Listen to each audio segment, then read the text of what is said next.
అదే RTV app వార్తల్ని క్షణాల్లో చదివే అవకాశం ఉంటుంది. ఒక న్యూస్ పేపర్, ఒక టెలివిజన్ ఛానల్ మీ చేతుల్లో ఎప్పుడూ ఉంటాయి.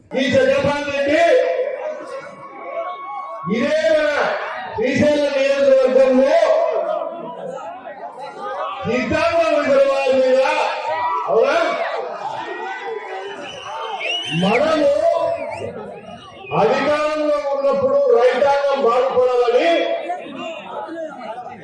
సిద్ధాంతం వాళ్ళు చంద్రబాబు నాయుడు గారి ఆశీస్సులతో కేవలం సంవత్సరం 2 నెలల్లో దాన్ని పూర్తి చేసి నీళ్లు వారిస్తే కొన్ని పిల్లకాయలు పరం చేయాల్సి మిగిలిపోయాయి. ఎలక్షన్ వచ్చినాయి. ఈ దుర్మార్గులు మీరు కూడా పాపం జగన్మోహన్ పడిపోయి ఒకసారి నూతనంగా ఒకసారి తెచ్చి దళితాన్ని ఎత్తుకుంటే 5 సంవత్సరాలు అయిపోయింది. పట్టణం పెట్టినప్పుడల్లా నా గొప్పదప్పుడు పెట్టా నా గొప్పదప్పుడు పెట్టాలి కావాల్సి వచ్చినా కావాలి నీకు వచ్చినాయా? వెంకటాపురం, అమలాపురం, కృష్ణాపురం, శ్రీపట్నం నీళ్ళు తెప్పించారా? తెప్పించారా? మీరు అబద్ధాలు చెప్తారా?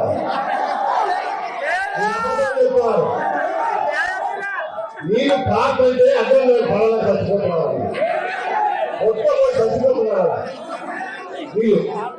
అవునా? ఒక్క చచ్చిపోతుంది నీళ్ళు ఉంటారు.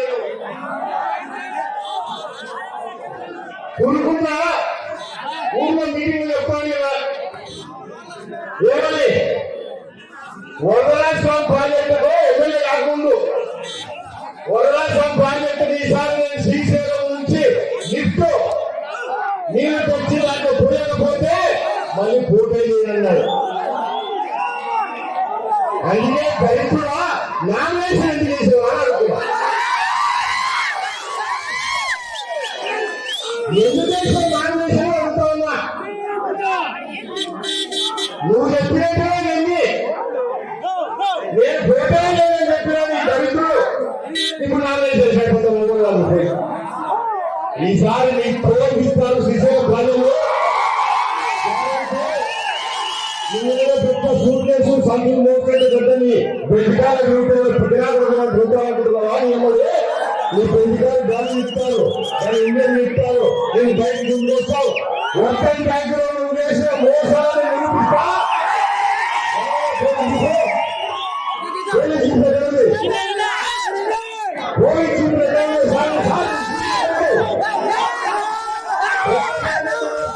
పార్టీ అధికారంలో వస్తా ఉంటే వర్తన్ బ్యాంకులో మోసాలు చేసి చూపిస్తా.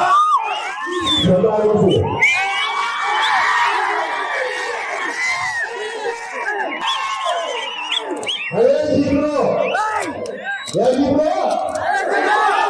ఆ జీపులో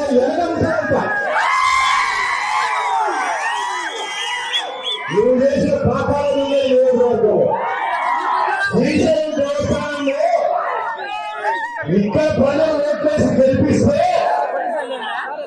ఇక్కడ ప్రజలకు ఉద్యోగాలు ఇవ్వకుండా, శ్రీశైలం ఉద్యోగాలు ఇవ్వకుండా, ఆత్మకూరులకు ఉద్యోగాలు ఇవ్వకుండా, వెలువలకు ఉద్యోగాలు ఇవ్వకుండా, బండాత్మకూరులకు ఉద్యోగాలు ఇవ్వకుండా, మహోదయాలకు ఉద్యోగాలు ఇవ్వకుండా కడపలకు ఉద్యోగాలు ఇస్తారు.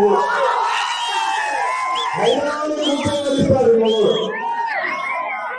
రాజమండ్రికి ఉద్యోగాలు ఇస్తారు, బెంగళూరుకి ఉద్యోగాలు ఇస్తారు. ఓట్లేసిన మొదటి కులాలు పాపం ఉద్యోగాలు చేస్తేనే బయట ప్రతి బయట నుంచి తెచ్చే ప్రతి వాళ్ళు తీసిపారేస్తారు. ఉద్యోగాలు చేయాలంటే శ్రీశైలం నియోజకవర్గం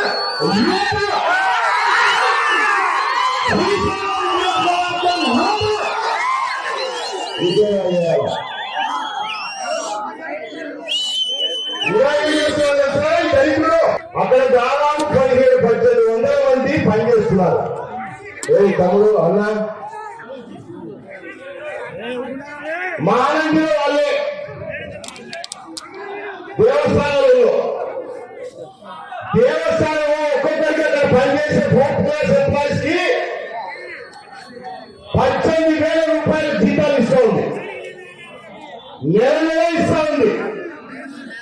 ఈయన ఘాటిగా ఏజెన్సీ పెట్టి అక్కడ పనిచేసే స్వీపర్లు కానీ హౌస్ కీపింగ్ కానీ పేదవాళ్ళు కానీ పాపం టాయిలెట్లు నడిపారు చిన్న చిన్న వాళ్ళు దేవస్థానం 18,000 రూపాయలు ఇస్తుంటే ఈయన ఎక్కిస్తారు దసరా వాళ్ళకి ఏజెన్సీ పెట్టుకొని 9,000 రూపాయలు ఇస్తారు. ఇంకా 9,000 మిగతా 9,000 ఆడిపోతుంది. మిగతా 9,000 ఆడిపోతుంది సార్. మిగతా 9,000 రెడ్డి కొడుకు వాడు నెలలో 10 సార్లు వచ్చాడు లెక్కలు చూసుకోనికి తీసాడు. దేవుడి డబ్బు భక్తులు ఇస్తున్న డబ్బు నెలకు నెల 1.5 వచ్చి జీతాల మీద తోస్తున్నాడు దుర్మార్గుడు. ఉత్తరం ఇస్తే 4 లక్షలు ఇవ్వాలా, చిన్న షాప్ ఇస్తే 5 లక్షలు ఇవ్వాలా.